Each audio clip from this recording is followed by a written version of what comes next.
L'exercice numéro 5, un père a partagé une somme de 1500 dirhams, donc c'est la somme totale d'argent, entre ses deux fils proportionnellement à leur âge. Très bien. Le premier a 12 ans, donc le premier fils a un âge de 12 ans et a eu 600 dirhams. Donc il a eu comme somme d'argent, donc 600 dirhams. Donc 600 de 1500 dirhams. Quel est l'âge du deuxième fils? Donc pour résoudre cet exercice, donc qu'est-ce qu'on va faire? Donc la première chose à faire, donc c'est de déterminer la somme d'argent qu'il a eu le deuxième fils. Très bien, donc la somme totale d'argent c'est 1500 dirhams. Et la somme qu'il a eu le petit ou le premier fils, donc c'est 600 dirhams.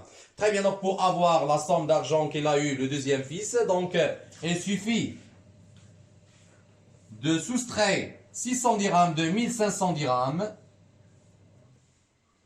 pour avoir la somme d'argent de deuxième fils. Très bien, donc 1500 moins 600, c'est 900 dirhams. Très bien, donc maintenant nous avons la somme d'argent qu'il a eu le deuxième fils. Très bien, donc qu'est-ce qu'on va faire maintenant? On va déterminer donc l'âge de deuxième fils en profitant de la relation entre l'âge de premier fils et la somme d'argent qu'il a eu.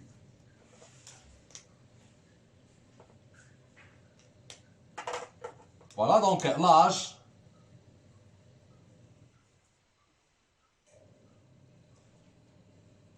du deuxième fils. Très bien, donc là on sait que pour 12 ans, la somme d'argent c'est 600 dirhams. Donc pour 2 ans, la somme d'argent c'est 600 dirhams. Alors pour 900 dirhams, donc on va mettre les nombres qui ont la même unité, donc 900 dirhams, en dessous de 600 dirhams. Donc c'est 900 dirhams.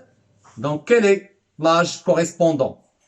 Très bien, donc pour avoir la valeur de x ou l'âge de deuxième fils, donc qu'est-ce qu'on va faire? Donc on va utiliser la règle de 3, donc x égale a, donc c'est 12 multiplié par 900, 12 multiplié par 900 divisé par 600, donc on barre les zéros.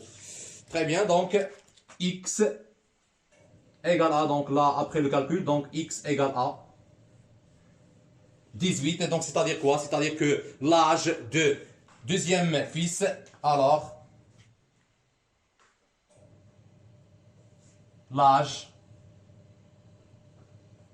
de deuxième